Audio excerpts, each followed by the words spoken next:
"Hello, Francis. I'm home," cheerfully exclaimed my wife from the doorway, returning from the office.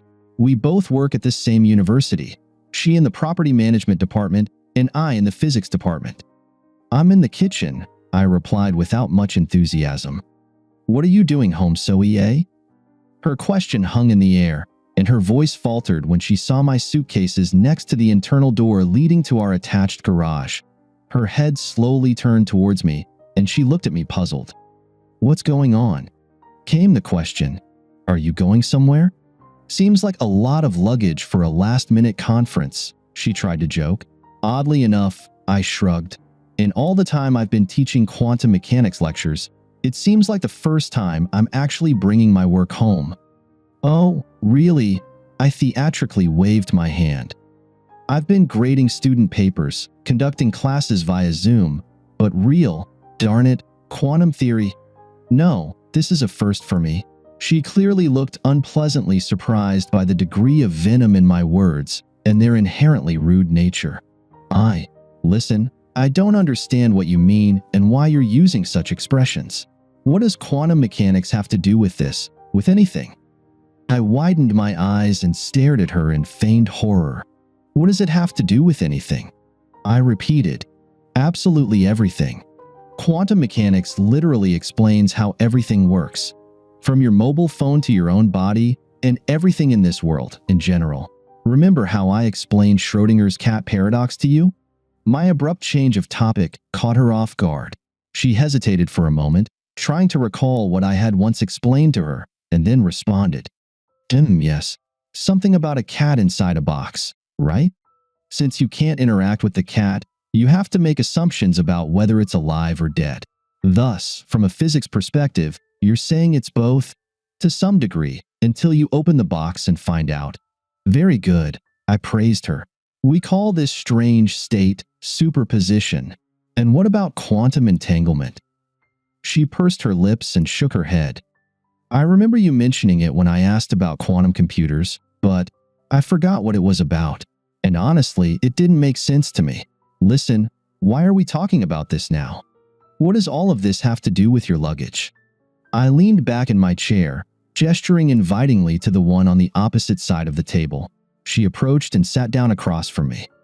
In my laboratory, I announced, we have a device that creates entangled electrons in a superposition state.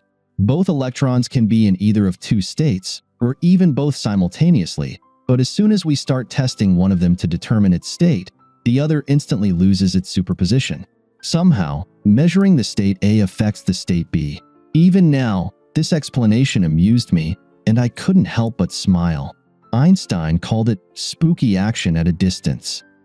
Carol, my wife, just stared at me blankly, probably wondering why on earth I was going on about these complex and incomprehensible matters to her. Luggage? She interjected impatiently. I'm getting there. I snapte her. Straightening up instantly, she recoiled in surprise. Then I continued my explanation.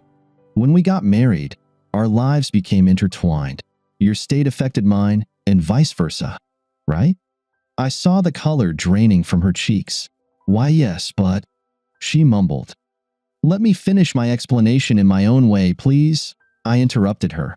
She leaned back in her chair, looking far from happy.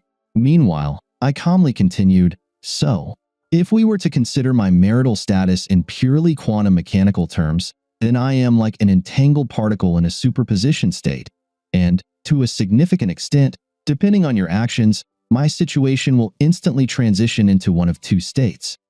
Carol, currently not in a superposition but utterly bewildered, shook her head again in desperation. I don't understand. What actions? What situation? What in the world are you talking about? States? I softened my tone. It's simple. If you're the unfaithful slut I think you are, I pushed a bulky envelope across the table towards her, then I'm a lonely man who will soon be divorcing. On the other hand, I continued, if you can explain one phone call that happened today at lunch, well, then I'm a repentant husband who will unpack those suitcases and invite you to dinner to apologize.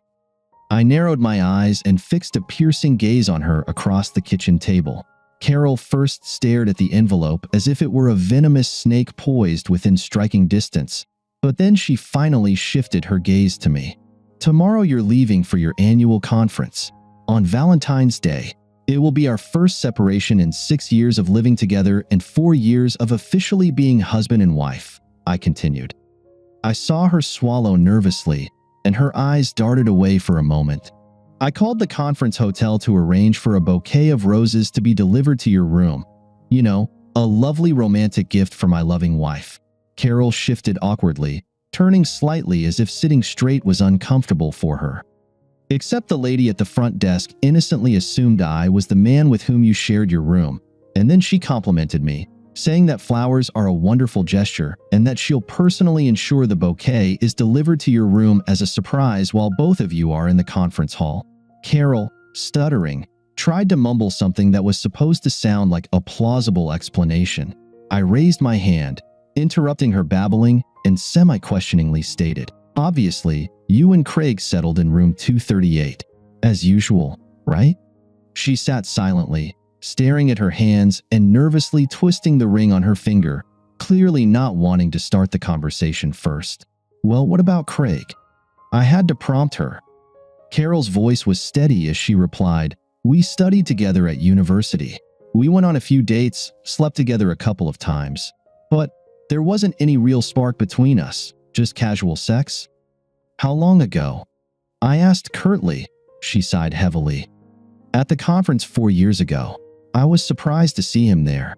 He started working in a similar position at the housing association, and our paths crossed by chance." Now she looked at me seriously. "There was no premeditation or conspiracy. Believe at least that, if you don't believe anything else." Then she looked down at her hands again, which lay powerless on the table. "We sat next to each other during the day sessions, and in the evening we went for drinks to make up for lost time." Tears started rolling down her cheeks.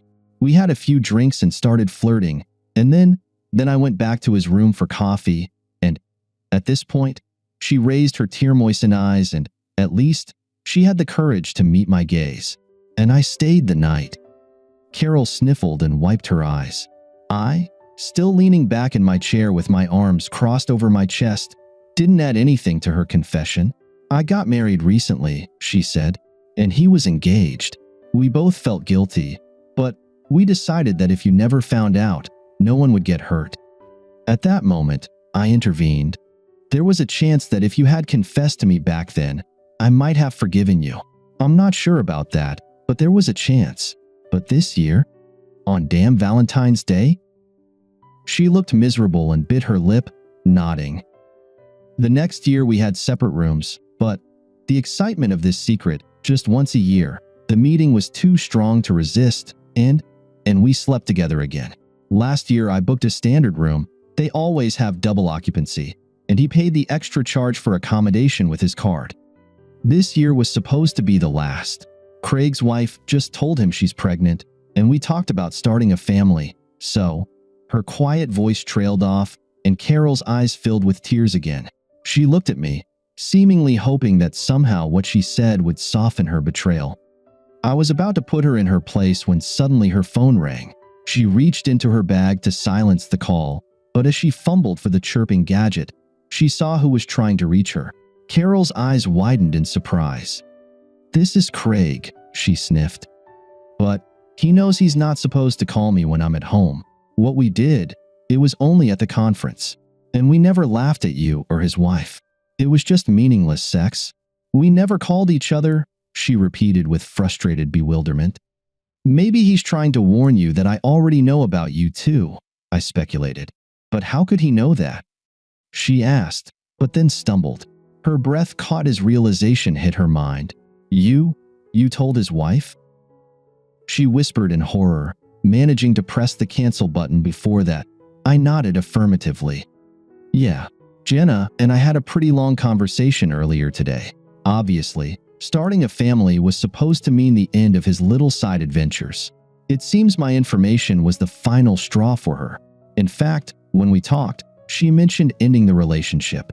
Jenna has no intention of becoming a single mother." "How did you find her?" she asked quietly. "It was very simple.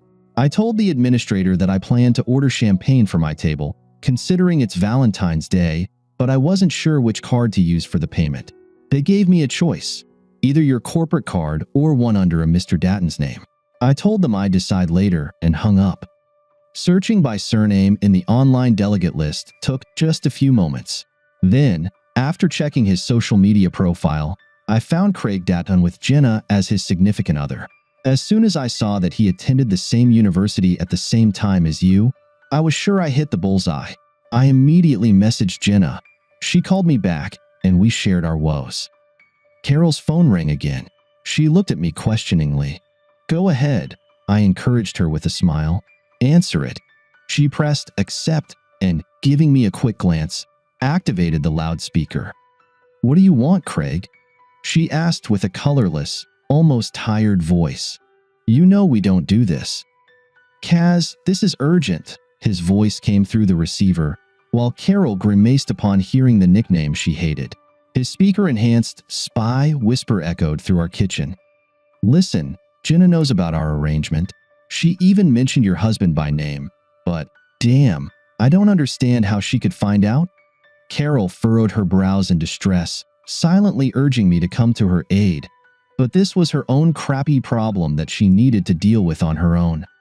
"Probably because it was him who told her about us," she sighed grimly. "How? From where? What does he know?" "He demanded details.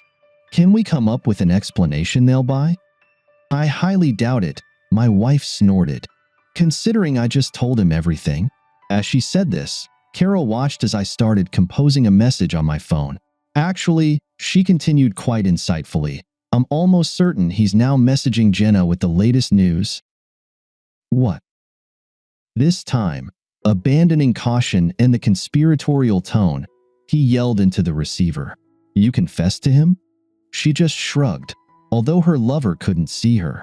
"He found out about us when he tried to do something nice to show his love for me on Valentine's Day." With a heavy melancholy in her eyes, she looked at me. "I know he'll never trust me again, and I'm sure it's over between us. That's why I thought he deserved this last gesture of respect before he leaves me." I passed the test and allowed his superposition. She explained the current situation clearly to me, but completely in vain for her ignorant lover. Carol ended the call, though Craig, still stunned, continued to babble nonsense in confusion. She tapped the screen a few times, then looked up at me, shrugged, and explained. "I blocked him. Not that it means much to you right now, but I thought you should know. He could never replace you. Just a silly, meaningless distraction on a boring evening alone in a hotel far from home." She stood up, wiped her eyes with the back of her hand, and looked at the envelope still lying on her side of the table. "I'll help you to the car," she said quietly, resigned to the inevitable. As we carried my luggage to the garage, I reflected on how, if I hadn't tried to show Carol my love for her on Valentine's Day, their affair might have ended on its own, and I would never have known. That's when I remembered another law governing the universe. No good deed goes unpunished. Thank you for being with us and listening until the end. If you found it interesting, please subscribe, give us a like, and leave your comments.